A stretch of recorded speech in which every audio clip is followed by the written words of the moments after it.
If you're looking for a complete guide to Washington DC's cherry blossoms, then you've come to the right place. In this video, I'm going to take you with me to some of the most iconic cherry blossom locations in Washington DC.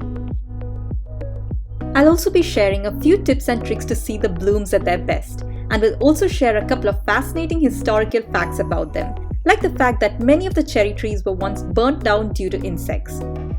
Plus, did you know that there's a cherry blossom beauty pageant held every year here in DC? Well, I sure didn't. This is a very detailed video, so I've put in some timestamps in the description so that you can skip over to the parts you're most interested in. And with that being said, on to the video.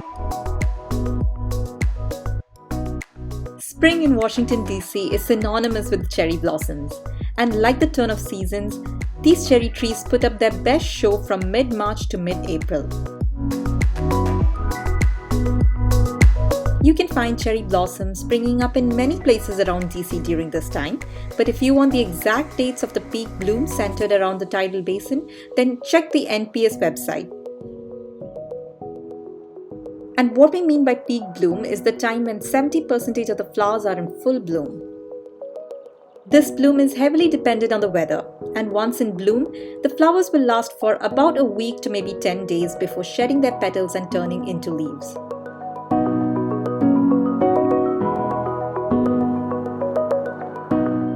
When traveling in to see the Washington DC cherry blossoms, account for flexibility in your bookings as the blooms can spring to life quite quickly in warm weather.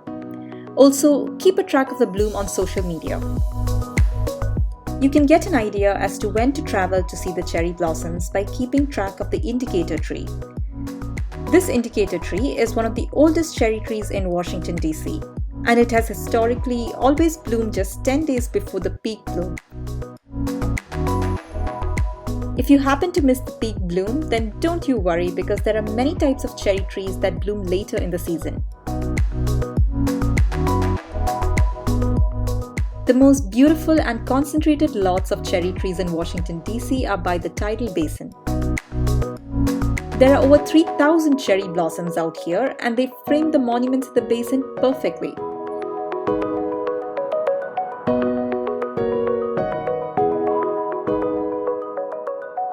This is the most trafficked area when the cherry blossom season opens, and while it's infinitely beautiful, I do recommend just cruising around the city and its parks where you can see equally gorgeous blooms with lesser people around.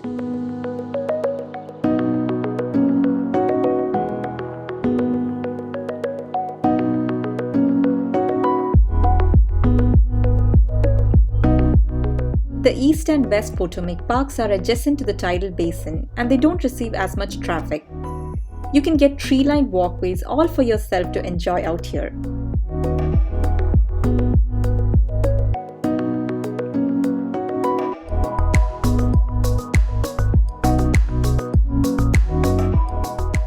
And just a little away is the Smithsonian Castle, where a bunch of magnolias create an Eden in the middle of the busy city.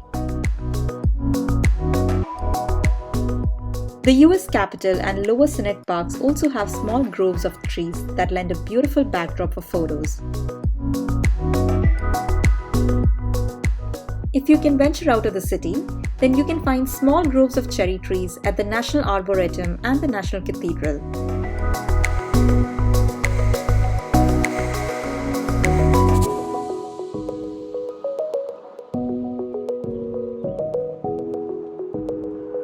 The Arlington Cemetery also has cherry trees which turn a brilliant orange during fall.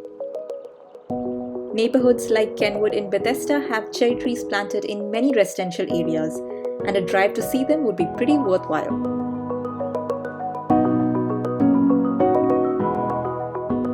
Here's a slice of history. The cherry blossoms were gifted by Japan to US as a sign of friendship in 1910. But the first batch was completely infected with bugs and had to be burnt down. A later batch was sent and took roots in the nation's capital. The indicator tree and the trees near the Japanese pagoda are from this oldest batch. This pagoda style originated in India and was carved out in Japan with Buddhist interpretation. Look at its bottom and you can see the image of Buddha seated on a lotus flower.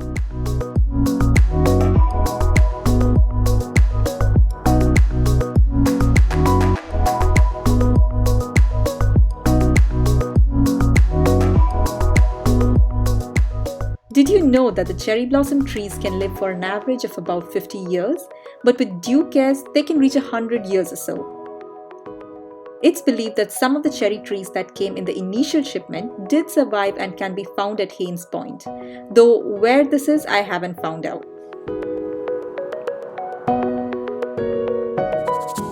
The stone lantern used to light the inauguration of the cherry blossom season in DC is over 300 years old. It was gifted by a temple in Tokyo known for its cherry blossoms and is one of the 2 lanterns designed for this purpose. The other one resides in a park in Tokyo.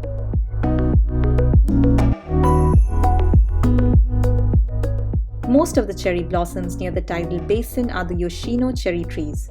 They have pretty puffy blossoms that look like little floating clouds. Their hybrids also pop up in many places in DC.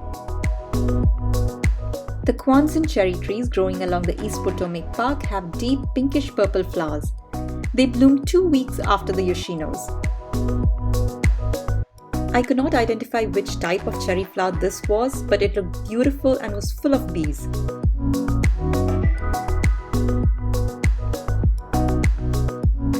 The Higgin cherry tree is also called the weeping Japanese cherry and have long drooping branches with light purple flowers.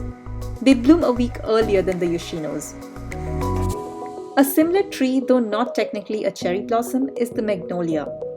These large purple saucer-like flowers bloom about a week before the peak bloom.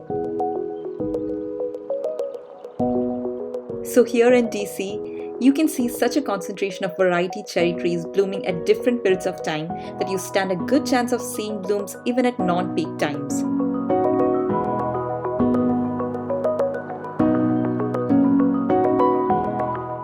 The best times for taking photos of the Washington DC cherry blossoms is either at sunrise or sunset. Sunrise is very peaceful and the golden hour casts a beautiful magical glow on the blooms. A hazy or overcast day offers a good backdrop for the blooms instead of a high contrast sunny sky. But just remember, when taking photos of the cherry blossoms, be sure never to pluck them because that is illegal in DC.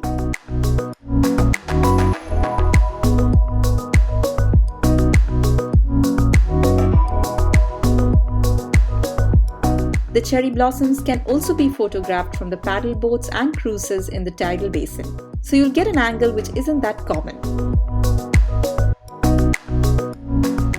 The cherry blossoms inspire many artists and businesses around town. During this season, DC is buzzing with local art installations, new drinks and brews, and other cherry blossom themed events. The National Cherry Blossom Festival is the best and biggest one of them. This mammoth event attracts over 1.5 million visitors to Washington, D.C. during the cherry blossom season.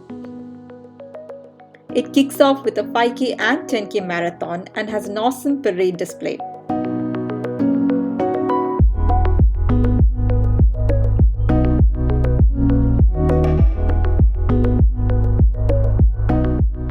There's also a really good free-for-all kite festival that takes place on the grounds of the Washington Monument.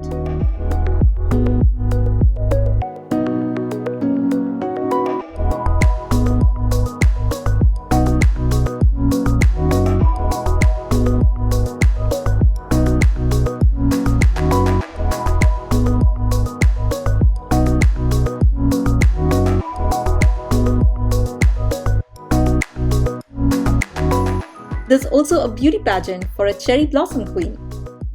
Smart, eligible girls with a broad range of leadership skills are chosen from all states in the US to compete for the title of the cherry blossom queen. One of them is crowned the queen and sent to Japan for a 10-day cultural stay. How cool is that? There's also a cherry blossom festival in Georgia competing with this major one. So if you're in the south, then that's probably one more thing to check out. And so that's all, folks. I hope you've enjoyed this video and found it useful.